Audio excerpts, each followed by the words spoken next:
تو نیک دوست کے ہونے سے انسان نیکی پہ آ جاتا ہے اور برے دوست کے ہونے پہ انسان برائی کی طرف کھنچ جاتا ہے۔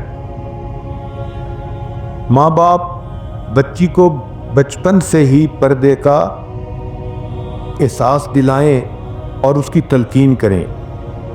اب کئی جگہوں پہ مائیں خود پردہ نہیں کرتی، تو وہ اپنی بچیوں سے کیسے ایکسپیکٹ کر سکتی ہیں کہ وہ پردہ کریں گی یا اپنی عزت کی حفاظت کریں گی؟ تو ماں باپ گھر میں پردے کا ماحول بنائیں۔ عام طور پر دیکھا گیا ہے کہ باہر کے اجنبی مردوں سے تو پردہ لوگ کروا لیتے ہیں، لیکن جو قریبی رشتہ دار غیر محرم ہوتے ہیں ان سے پردہ نہیں کروایا جاتا۔ چنانچہ کہتے ہیں یہ تو کزن ہے، یہ تو بھائی ہے، حالانکہ وہ بھائی نہیں ہوتا، وہ قصائی ہوتا ہے۔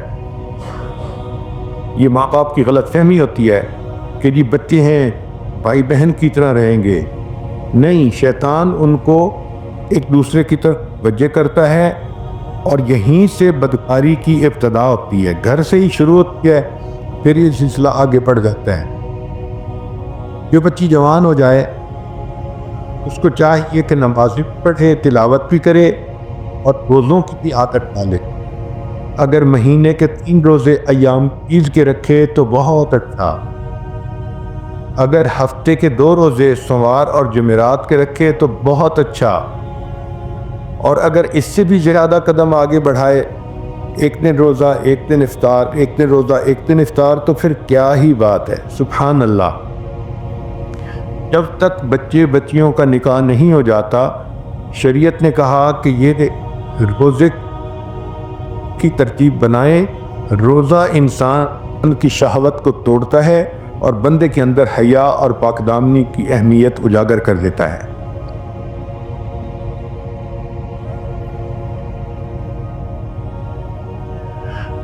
لڑکی اپنے پردے کا خود خیال رکھے،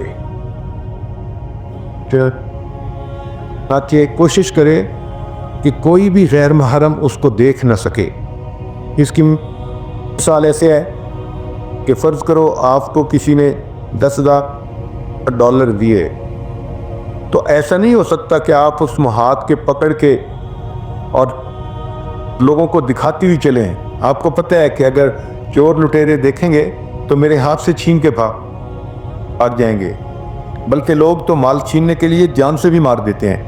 تو اگر مال پیسہ اتنا ہے کہ لوگوں کو چھپاتے ہیں، اس کو پرس کے اندر جو اندر کی جیب ہوتی ہے عورتیں اس میں ڈالتی ہیں کہ کسی کی نظر ہی نہ جائے کہ اس کے پاس کتنے پیسے ہیں۔ جس طرح مال کی حفاظت کر رہی ہیں، اسی طرح اپنی عزت کی بھی حفاظت خود کرنی پڑتی ہے۔ ایک صاحب تھے، وہ پردے کے بڑے مخالف تھے اور بیٹی کو پردہ بھی نہیں کرنے دیتے تھے۔ چنانچہ ایک دن ان کے دوست نے ان کو کہا کہ دیکھیں، آپ روزانہ دکان سے 1 کلو 2 کلو کا گوشت لے آتے ہیں گھر میں، اور آپ اس کو شاپر میں ڈال کے اور ہاتھ میں پکڑ کے لے کے آتے ہیں۔ اس نے کہا آج آپ ایسا کریں کہ اس کو ایک ٹرے میں ڈالیں اور سر پہ رکھ کے لے کے آئیں۔ چنانچہ جب اس نے گوشت کو سر پہ رکھا ٹرے میں ڈال کے، تو دکان سے نکلنے کی دیر تھی، کبے آ گئے اور انہوں نے ان بوٹیوں کو اٹھا کے لے جانا شروع کر دیا۔ اب ایک کوا ادھر سے جھپٹ رہا ہے، دوسرا کوا ادھر سے جھپٹ رہا ہے۔ کچھ کووں سے بوٹیاں نیچے گر گئیں تو پیچھے سے کتا بھی آ گیا، اس کتے نے بھی ان بوٹیوں کو نوچنا شروع کر دیا۔ اب وہ جو گھر پہنچے تو ان کی پلیٹ میں ایک بوٹی بھی باقی نہیں تھی۔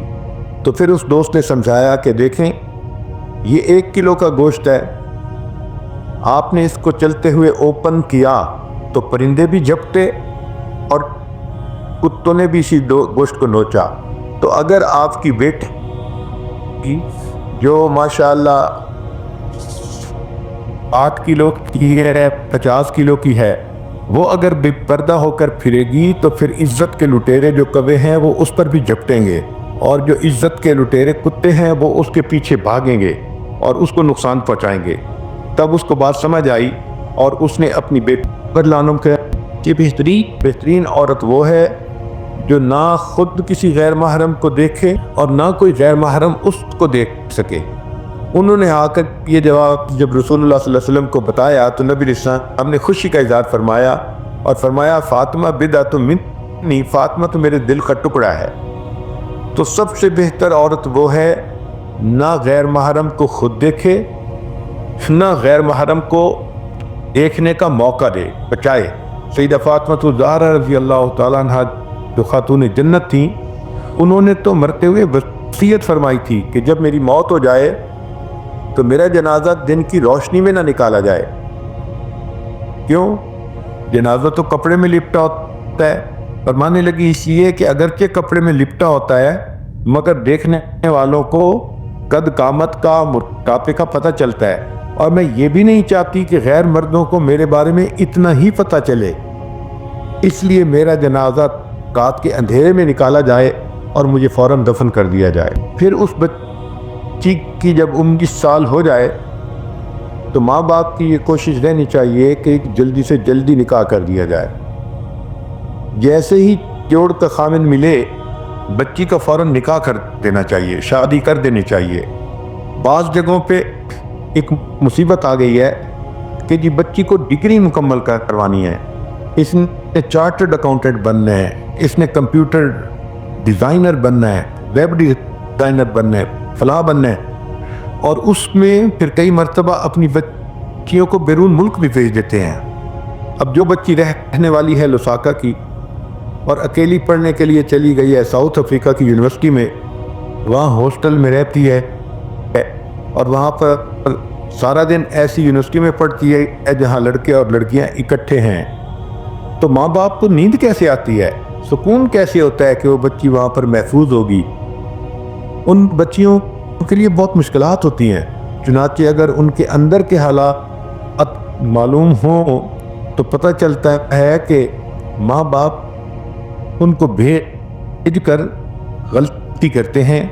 اکثر بچیاں وہ کسی نہ کسی گناہ میں کسی نہ کسی حد تک ملوث ہو جاتی ہیں۔